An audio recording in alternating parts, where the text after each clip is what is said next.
42 ప్లాట్లు ఓనర్స్ మేము. నిన్న మా ఇల్లును కూల్చేసి మా భూములన్నింటినీ లాక్కున్నారు. సో ఆ ఇష్యూ మీద మేము నిన్నల్లా కూడాను రోడ్డు మీదే ఉన్నామండి. రాత్రి కూడా రోడ్డు మీదే ఉన్నాము. రాత్రి సీఎం గారి ఇంటికి వెళ్తే ఇవాళ ఉదయం రమ్మని చెప్పారు.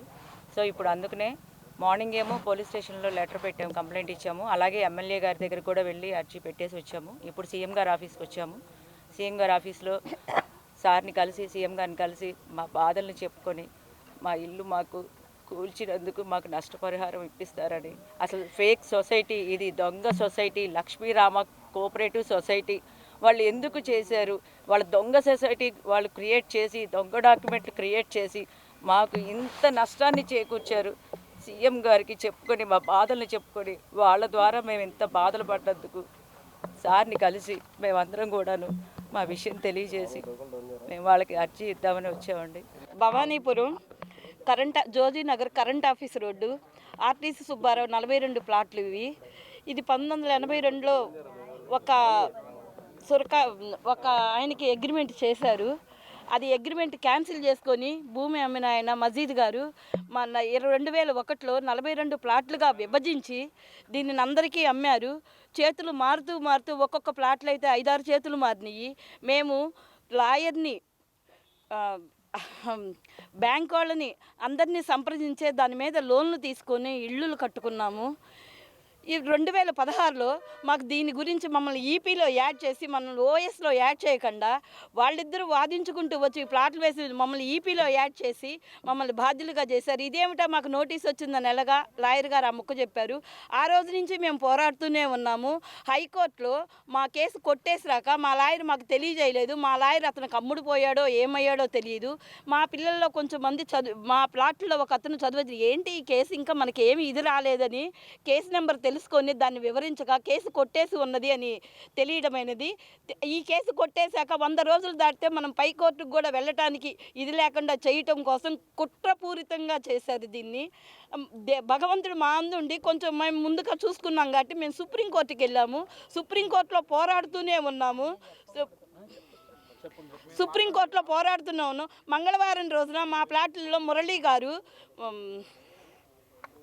ప్రవీణ్ గారు సుప్రీంకోర్టులో ఉన్నారు. మాది బెంచ్ మీదకి వచ్చింది. మాది 29వ నంబరు.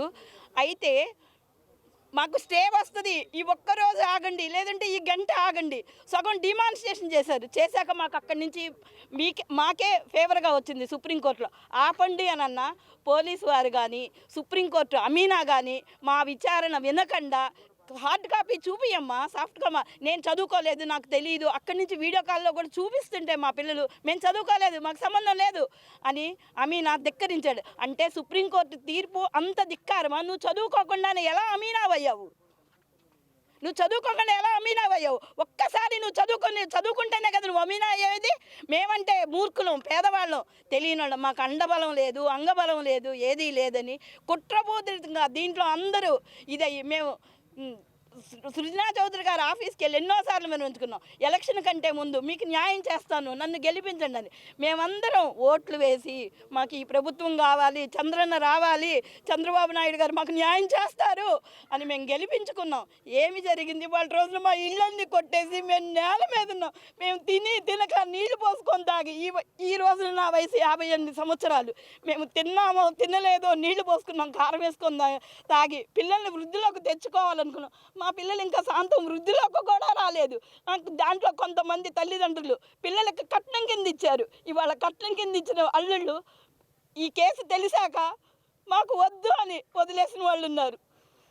ఇంతకు మించి చంద్రబాబు గారు మమ్మల్ని ఆదరించి మాకు ఏదో ఒక న్యాయం చేయండి. మేము రోడ్డు మీద ఉన్నాం, నడి రోడ్డు మీద ఉన్నాం, మేము సామాన్యులము, మేము గెలవలేము, వాళ్ళతో గెలవలేక మేము ఇలా ఓడిపోతూ చివరాఖరి మా ఇల్లునే కోల్పోయి రోడ్డు మీద ఉన్నాం. నాయన మమ్మల్ని ఆలకించి, మా మొర ఆలకించిన ఆయన. రిజిస్టర్ అప్పుడు ఎలా చేసి రిజిస్ట్రేషను మా పన్నులు కట్టించుకున్నారు, నేల పన్నులు, ట్యాక్సులు, రోడ్లు, కరెంటు అన్నీ కట్టించుకుంటున్నారు. మరి ఎలా మాకు రిజిస్ట్రేషన్ చేశారు సార్? మరి అవన్నీ ఉంటే బ్యాంకుకి అన్నీ చెక్ చేసుకొని బ్యాంకు వాళ్ళు చేసుకొని మాకు లోన్లు ఇచ్చారు. మరి ఇవాళ ఈ రకంగా చేసేవి ఎలా బతుకుతాం సార్? రోడ్డు మీద పడి బ్యాంకులో మాకు అన్నీ చెక్ చేసుకొని ఇచ్చారు మాకు బ్యాంకులో. మరి ఆ రోజు వీళ్ళు వీళ్ళు మరి కోర్టులో ఉన్నప్పుడు ఒక బోర్డు పెట్టుకోవాలి, లేకపోతే మన రిజిస్టర్ ఆఫీస్గా ఆఫ్ చేయమని చెప్పాలి. ఏం చేయకుండా బాగా రేటు వచ్చినాక మన చంద్రబాబు గారు వచ్చినాక అమరావతి ఇది రాజధాని అయిందని చెప్పి అన్ని రకాల వాళ్ళు ఆలోచించుకొని అన్ని మమ్మల్ని ముంచేశారు. నీడెట్టిన పట్టించుకోలేదు సార్. మేము ఆయనకు ఓట్లు ఓట్లే చంద్రబాబు నాయుడు గారికి వేసాము, సుజనా చౌదరి వేసామండి. ఆయన పట్టించుకోలేదు సార్ మమ్మల్ని బట్టి. ఒక నియోజకవర్గం ఆయన ఒక దేవుడు, ఆయనే మాకు సార్ న్యాయం చేయాలి. ఆయనకు వల్ల కాబట్టి మన సీఎం గారి దగ్గరికి వెళ్ళి వీళ్ళందరికీ వెళ్ళి జరుగుతున్న సీఎం గారి దగ్గర చేయాలి. ఆయన అసలు మమ్మల్ని పట్టించుకోలేదు, ఎంపీ గారు పట్టించుకోలేదు. మేము చిన్నోళ్ళం, మేము పెద్దోళ్ళం కాదు, మాకు రాజకీయం పలుకు తెలియదు, ఒక చదువుచిన వాళ్ళు కాదు. ఏ రంగం మేము ఎక్కడికి వెళ్ళినా కింద కోట్లు డబ్బులు పెడుతున్నారు, పై కోట్లు డబ్బులు అక్కడ పెడుతున్నారు.